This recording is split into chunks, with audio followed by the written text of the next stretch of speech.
Jai Gurudev, everybody. Jai Gurudev, tout le monde. To see you all happily dancing C'est outside. adorable de vous voir tous à danser joyeusement dehors. Et Bhagavan Suryadev a décidé de vous donner la grâce. On va voir combien de temps.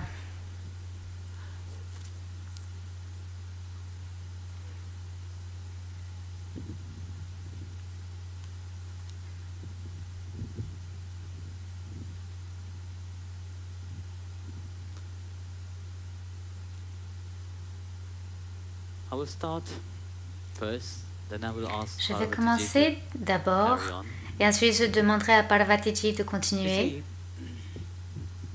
Vous voyez,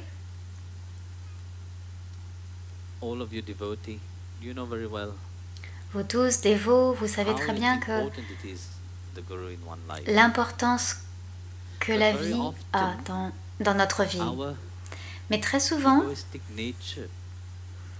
notre nature égoïste vient. Car dans la vie, nous pensons savoir mieux. Parfois mieux que le gourou lui-même.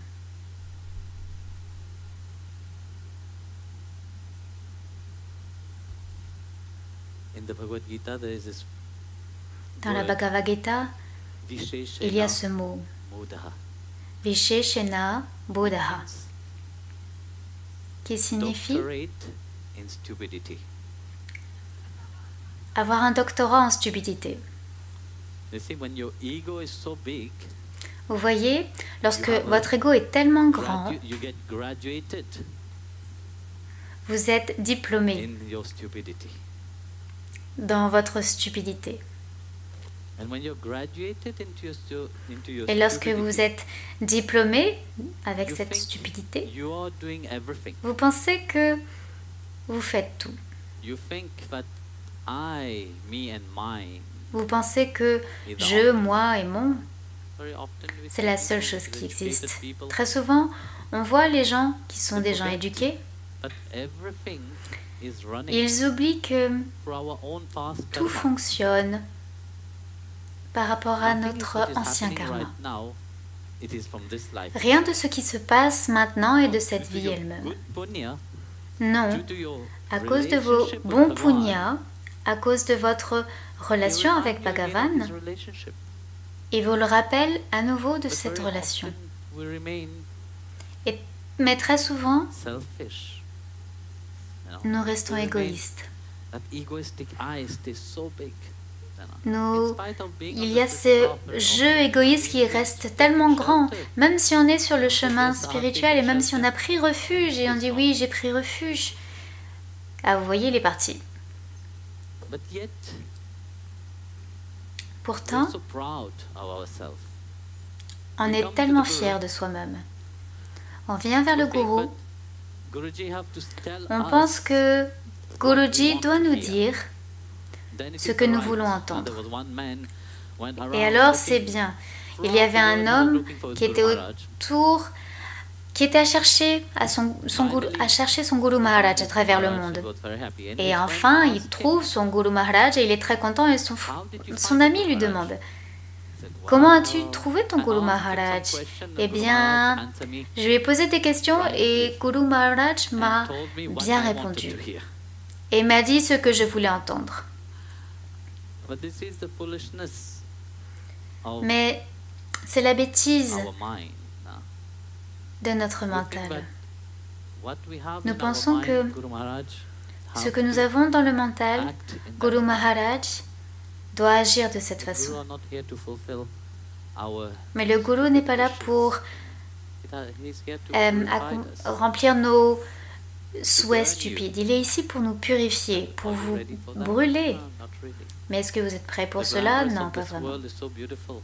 Le glamour de ce monde est tellement beau que vous ne sentez pas que je suis prêt pour cela, pour cette prochaine étape.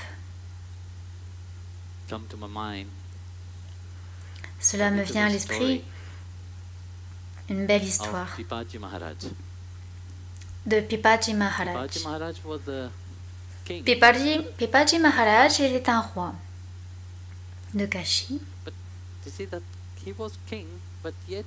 Mais vous voyez, c'était un roi et pourtant il voulait tellement avoir la grâce de Dieu. Tous les saints qui viennent de Kashi parlaient de la grâce de Dieu. Tous les saints qui viennent parlent de ce que c'est que d'être dans cet état de béatitude. Mais il ne l'a jamais ressenti, lui. Alors un jour, quelqu'un lui a dit, il y a un saint dans votre ville du nom de Ravidas. Ravidas était le gourou de Mirabai.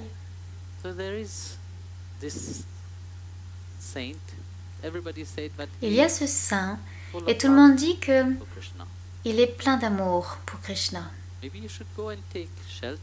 Peut-être que vous devriez aller prendre refuge auprès de lui. Donc, entendant cela, il a posé la question.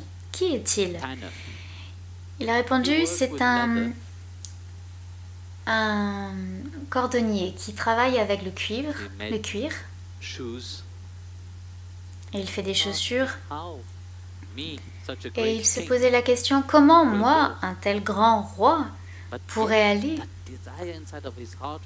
Mais il avait ce désir dans ce cœur, je dois aller. Donc, il a attendu, il y avait un festival et tout le monde était près du Gange. Il a attendu et il a envoyé ses gardes si les voisins étaient... Les voisins de Saint Ravidas étaient là ou pas. Les voisins n'étaient plus là, donc il a décidé que, d'accord, il est temps d'aller voir Saint Ravidas. Donc il s'est rendu, il s'est prosterné devant Ravidas. Et il a dit, s'il vous plaît, bénissez-moi, donnez-moi la grâce de la bhakti. Donnez-moi la grâce de cette béatitude dont tous les saints parlent. Ravidas, qui était un cordonnier, il a été choqué tout d'abord que le roi soit venu. Il n'avait rien à donner pour le roi. Qu'a-t-il fait? Il a pris un pot, vous savez, là où ils mettent le cuir et ils mettent à tremper le cuir à l'intérieur de ce pot. Et il a juste pris, comment dire, un bol d'eau, il l'a donné au roi. Il a dit, tenez, buvez cela. Le roi l'a pris, il regardait le cuir. Je suis le roi, je suis ici, et cet homme de basse caste, comment puis-je boire cela? Il a donc fait semblant de boire. Vous savez que les rois, ils ont toujours des très grands vêtements, des beaux vêtements. Et donc, qu'est-ce qu'il a fait? Il a fait semblant de boire et il a laissé l'eau couler à travers sa manche et ses habits. Et donc, bien sûr, à cause de l'eau qui n'était pas très très propre, elle a taché les habits. Alors, bien sûr, Saint Ravidas a vu cela, mais il n'a rien dit. Il a regardé, il s'est prosterné envers Saint Ravidas et il est rentré à la maison. Ah, j'ai perdu mon temps à aller voir, aller dans cet endroit.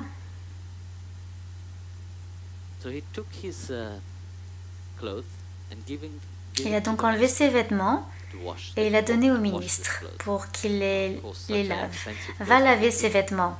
Et donc, des habits tellement chers du roi, bien sûr que le ministre a dit, je vais le nettoyer moi-même. Donc, il est rentré à la maison, il essayait de le nettoyer, mais il n'y arrivait pas. Et il s'est dit, si le roi voit que ce n'est pas bien nettoyé, vous ne savez pas ce que le roi fera. Alors, il a demandé à sa fille, écoute ma fille, tu sais comment ta mère faisait? Elle mâchait, elle mâchouillait les vêtements pour enlever la tache. Fais pareil et enlève la tache ici. Donc la jeune fille mâchouillait ainsi le vêtement qui était tout juteux. Et alors qu'elle mâchait justement ce vêtement, elle est entrer dans ce Mahabhav, dans cet état de béatitude d'amour, cette union divine, juste par la grâce du Saint lui-même. Et elle était absorbée dans cette béatitude. Alors, après quelques jours, la nouvelle s'est répandue, vous savez comment c'est en Inde, tout fonce comme le feu, surtout les bavardages. Les bonnes informations ne vont pas très vite, mais le bavardage, les ragots, lorsque vous dites à quelqu'un ne dis pas, c'est plus rapide qu'Internet. Donc finalement, ça arrive aux oreilles du roi et un tel Mahapurusha, je dois aller voir cela. Donc cette fois-ci, il est allé en tant que roi. Et il était sur le point de se prosterner devant la fille du ministre. Et la fille du ministre a dit non, non, non, vous ne vous prosternez pas devant moi car c'est grâce à vous que je suis dans cet état. Donc c'est elle qui s'est prosternée devant le roi. Et le roi était confus. Ma grâce? Mais je n'ai rien de tel à donner.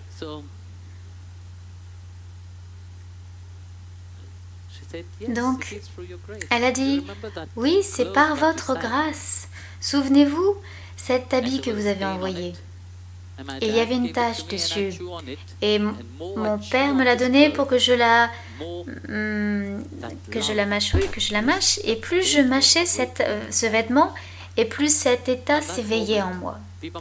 Et à ce moment-là, il a réalisé son erreur. Et directement, il est allé voir Sant Ravidas. Il s'est prosterné à Sant Ravidas et il a demandé son pardon. Et Sant Ravidas était rempli de miséricorde et il a souri au roi. Lorsque vous êtes venu me voir, en tant que roi, je devais vous donner quelque chose égal à votre standard. Et c'est ce que j'ai, c'est ce que je donne. Je vous donne ce pot d'eau et pour vous, à vos yeux, c'était de l'eau. Mais en réalité, ce que je vous ai donné, c'était de l'amrit. Et donc le roi a regretté et a demandé, s'il vous plaît, donnez-moi la bénédiction de cette eau à nouveau. Non, maintenant, vous êtes venu en tant que roi. Avant, vous êtes venu parce que vous cherchiez. Et je vous ai donné en correspondance, mais maintenant, je dois vous donner. Vous voyez, la grâce peut venir de nombreuses façons.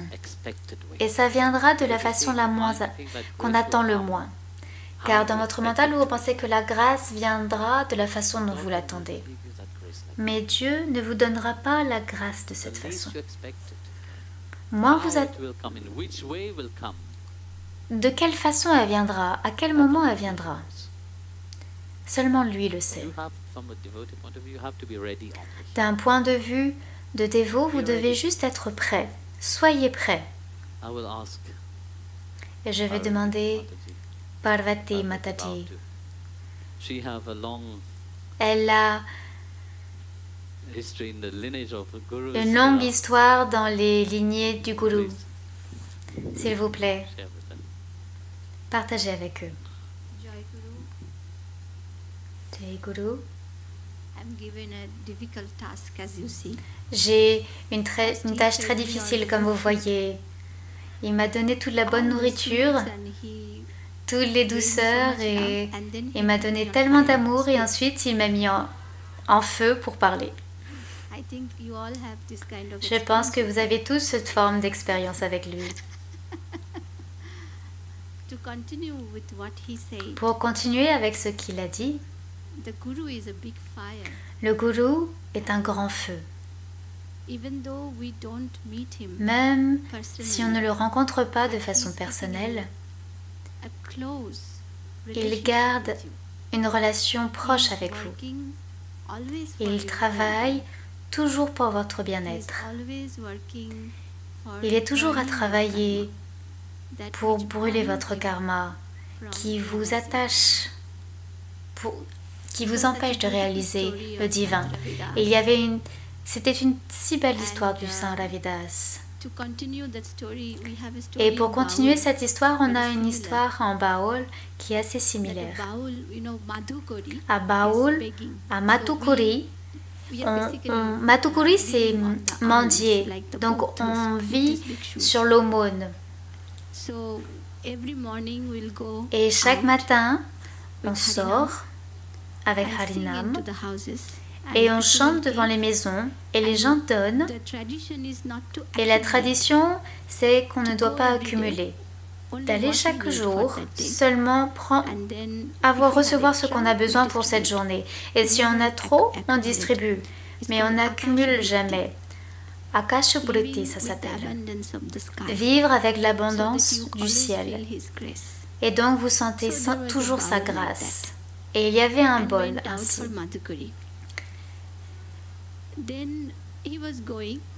Et donc, il allait, il disait son harinam, il collectait toutes ses hommes.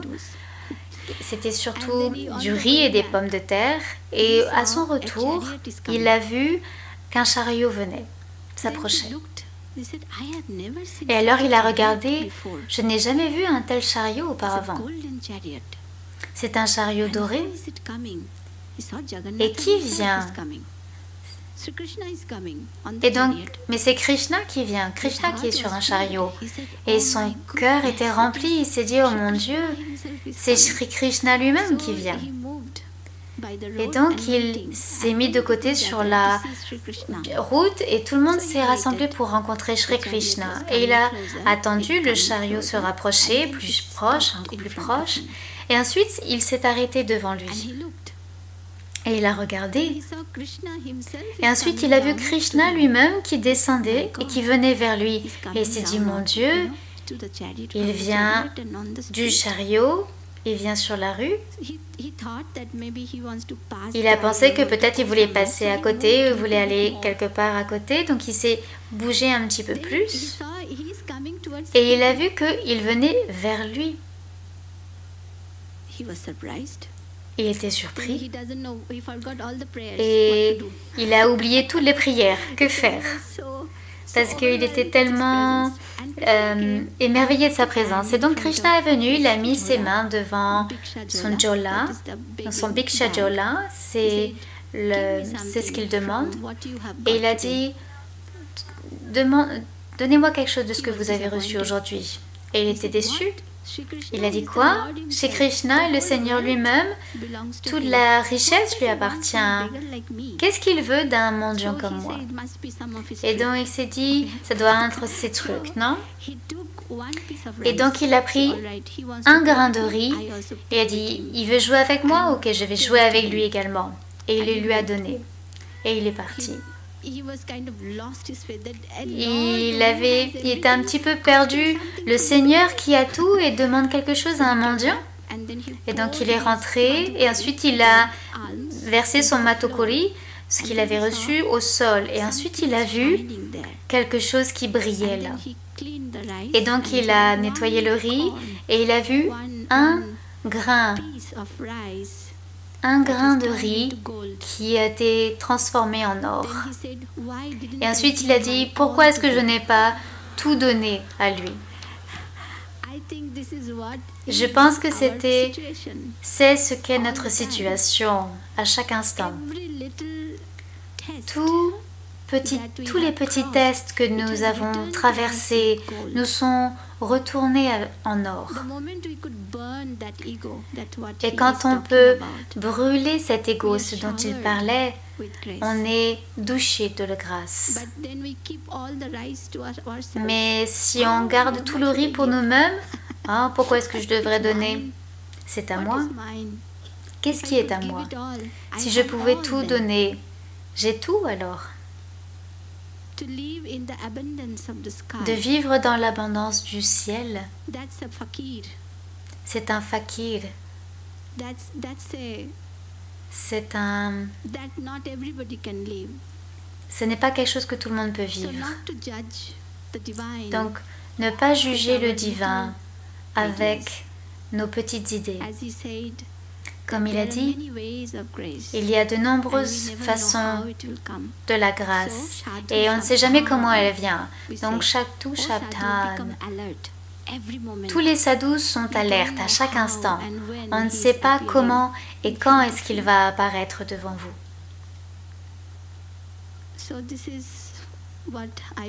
Et c'est ce que je partagerai, se jeter devant le Guru Yoga, c'est la première étape et la dernière étape. Et c'est une étape toujours. Il n'y a pas de destination que l'on doit atteindre. Pour avoir la compagnie du Gourou en elle-même est une bénédiction. C'est en elle-même une grâce. Il n'y a rien de plus au-delà de cela. Rien ne peut se produire au-delà de cela. Le Gourou est égal à Krishna. Car il est le vaisseau qui a été choisi par le Seigneur lui-même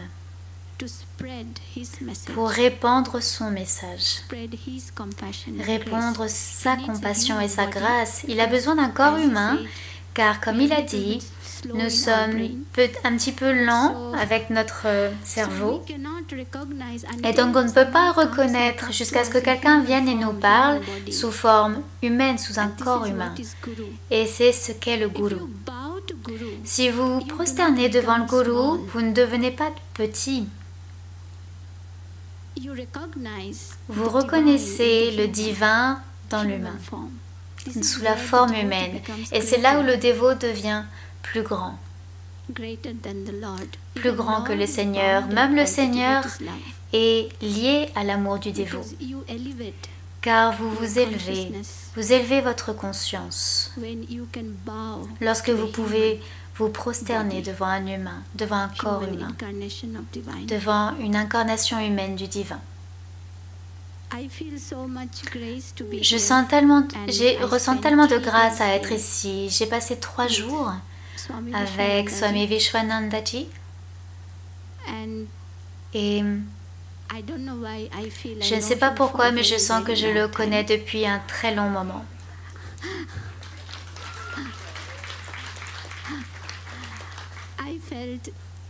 J'ai senti qu'il est mon frère. Il est comme mon frère. Vous l'aimez sous différentes formes. Parfois vous aimez dans différentes rasas. La bhakti a différentes rasas de Shanta, comme les rishis le font. Sakya, c'est comme un ami, comme les gopas qui jettent des pierres à Krishna, qui se battent et qui en compétition avec Krishna, mais il aime cela. C'est un bhave. Et ensuite, Vatsalya, comme une mère envers l'enfant, comme Yashoda envers Krishna. Comme les gopis, Madhurya Bhav, la douceur. Différentes façons qu'on peut on peut expérimenter le divin. Et ce sont les façons les plus simples, le chemin le plus simple. Et je sens que vous avez tous une bénédiction d'avoir un tel maître. Il manifeste son Mahima dans ce monde. Je n'ai pas de mot anglais pour Mahima. Peut-être que Goji vous dira ce qu'est Mahima. Et la gloire n'est pas suffisante. Mahima est beaucoup plus que cela. C'est pour cela que tout est manifesté et qu'il crée cet espace pour vous. Et il prend le feu et vous donne le nectar. Jai Guru.